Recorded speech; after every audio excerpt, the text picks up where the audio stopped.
RLD प्रमुख जयंत चौधरी आज मेरठ पहुंचे। यहां पत्रकारों से वार्ता करते हुए जयंत ने कहा कि खतौली उपचुनाव महत्वपूर्ण है।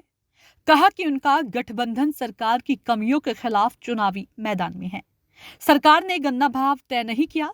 गठबंधन प्रत्याशी को भाजपा द्वारा बाहरी और बाहुबली कहने पर जयंत चौधरी ने कहा कि ये उनके प्रत्याशी के खिलाफ भाजपा की नेगेटिव कैंपेनिंग है। कहा कि मोदी जी गुजरात से हैं, लेकिन वो वाराणसी से चुने गए हैं। सीएम योगी उत्तराखंड से हैं, लेकिन गोरखपुर की जनता ने अपनाया। जयंत ने कहा ये सब पैतरेबाजी है। गठबंधन प्रत्याशी को बाहुबली कहे जाने पर जयंत ने कहा कि बीजेपी के पूर्व विधायक विक्रम सैनी दंगे के आरोपी हैं और गंभीर धाराओं में उसे सजा हुई है, जबकि उनके प्रत्याशी मदन भैया पर कोई सजा मुकर्रर नहीं हुई। जयंत ने कहा है कि एक संकुचित विचार है। वहीं आजम खान के मतदान के अधिकार को खत्म किए जाने पर जयंत ने कहा है कि सभी पर समांतर कार्यवाही होनी चाहिए। अगर आजम खान पर कार्यवाही हुई है तो भाजपा के विक्रम सैनी पर भी कार्यवाही की जाए। आज मैं संविधान दिवस के अवसर पर जो राष्ट्र पर्व है, सभी देशवासियों को बधाई देता हूं। हम सब लोग तत्पर रहें, संविधान की रक्षा करें, संवैधानिक जो मूल्य है, जो देश का संस्कार है, उसे बचाकर सजोकर रखें। खतौली चुनाव को लेकर बात करना चाहिए। 2024 का भी चुनाव है और इसको कितना महत्वपूर्ण मानना है, क्योंकि 2017 और 2022 आरएलडी हारी थी, हालांकि सीट उससे पहले आरएलडी की थी।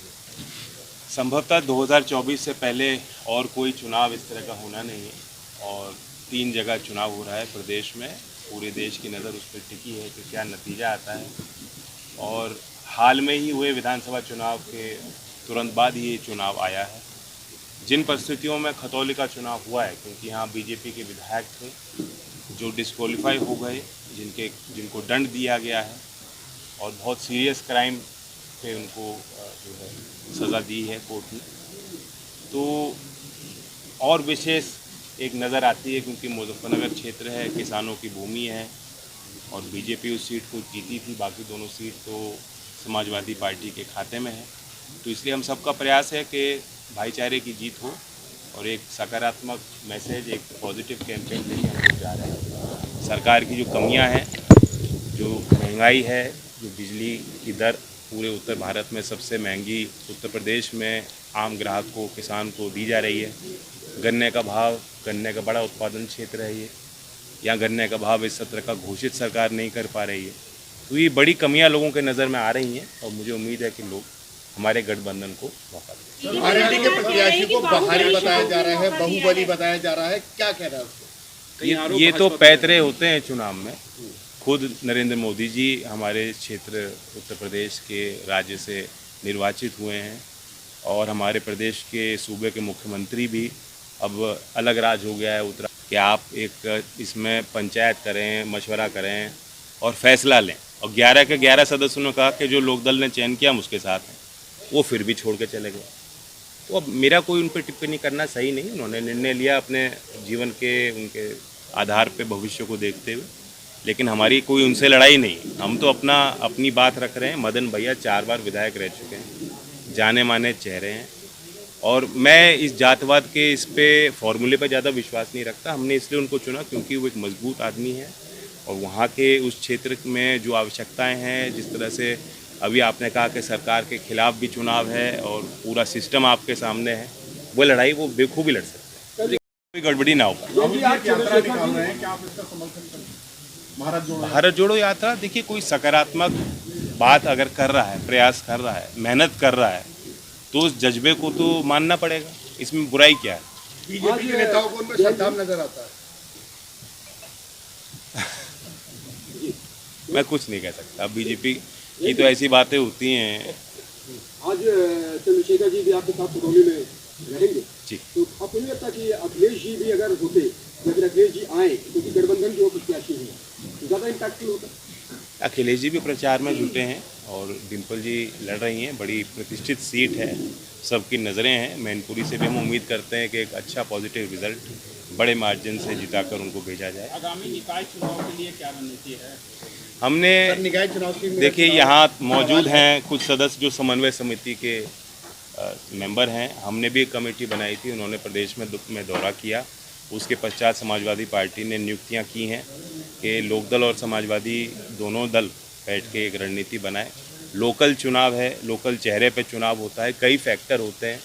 इसमें कोई ये दावा करे कि ये पार्टी के बेसिस पे चुनाव पहले होते नहीं आए हैं, तो कोई ये दावा करे कि ये सरकार के पक्ष में चुनाव है या विपक्ष के लिए एक चुनाव है, ये हर शहर का अपना चुनाव। टिकट बंटवारा किस तरीके से होगा, क्योंकि पिछली कोशिश बार करेंगे यहाँ पर कोऑर्डिनेट देखने को करके, मिला कि जैसा आरएलडी के नेताओं में कुछ नाराजगी थी टिकट बंटवारे को लेकर। इस नगर निकाय के चुनाव में केंद्रीय कार्यालय की दखल कम से कम न्यूनतम रहेगी और जो समन्वय समिति है वो ही इस पे पूरी चर्चा करके फैसला लेंगे। पूरा अधिकार इन लोगों को क्या दिया रावण है। भी इस बार साथ में लड़ेंगे नगर निकाय चुनाव में? देखिए, रावण को हमने जोड़ा है और उनके अंदर एक ऊर्जा है, उन्होंने बड़े संघर्ष किए हैं और तब के ही कोई नेता बनता है और उन्होंने वो तमाम प्रताड़ना सहन की है। 2 अप्रैल के मामले में तमाम बेकसूर लोगों को के खिलाफ सरकार खड़ी दिखाई दी, तो उसको भी हमें दाद देनी होगी और साथ आएँ तो एक ताकत मिलती है, एक समीकरण बनता है।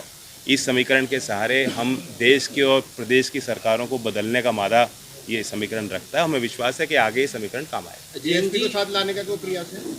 नहीं, कोई बातचीत नहीं। जैन जी, मैं ये सवाल करना चाहता हूँ कि आपने गुर्जर को एक दिया है टिकट और उधर दूसरी तरफ देखा जाए तो आपके प्रवक्ता जो अभिषेक चौधरी हैं वो भी गुर्जर समाज से आते हैं, जिन्होंने कमेटी एक गठित की थी आपके इलेक्शन के लिए।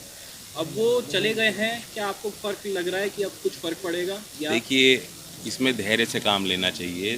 कोई ये सोचे कि एक संगठन के ऊपर मैं हूँ या मेरी मेहनत है, वो सही, वो लाजमी नहीं है। उन्होंने बल्कि अभिषेक ने अपने गुर्जर समाज से 11 लोगों को चुनकर कि आप एक इसमें आप पूरा सिस्टम उतरा हुआ है खतौली में, देखा जाए तो बीजेपी की पूरी ताकत पूरा सरकार चिंता मत कीजिए। लेकिन वो दूसरी तरफ कह रहे हैं कि क्रिमिनल हिस्ट्री के व्यक्ति को आपने टिकट नहीं, दिया जो है। विधायक किस तरीके जो से विधायक उनके गए हैं वो क्यों गए हैं? अगर इनके खिलाफ कोई ये सज़ा होती तो ये चुनाव नहीं लड़ पाते। सामने वाला तो गया ही क्रिमिनल उसमें है और उनकी हिस्ट्री शीट, चार्जशीट आप देखेंगे एफिडेविट में, तो कई धाराएं ऐसी हैं जो आप सोचेंगे, ताजुब करेंगे कि ये क्रिमिनल नहीं है।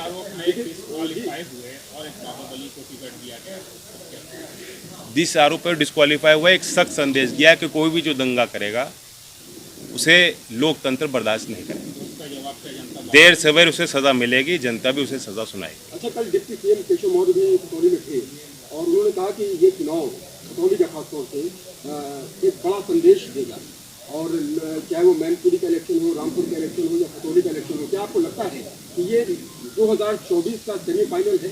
ये उन्होंने, बड़ा संदेश- मौर्य जी ने वहाँ मुजफ्फरनगर में जाके गर्मी उतारने की बात नहीं कही इस बार। पिछली बार तो इसी तरह की बात कर रहे थे। बीजेपी के नेताओं को गांव के लोग पूछ रहे हैं कि गन्ने का भाव क्या होगा, घोषित क्यों नहीं कर रहे?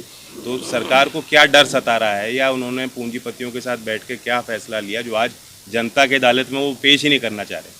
पिछले साल 26 सितंबर को घोषित हो गए थे एसएपी, जो राज्य सरकार करती है किसान के प्रतिनिधियों के साथ बातचीत वार्ता करके लागत का अनुमान लगा के उस आधार पे ये रेट तय होता आया।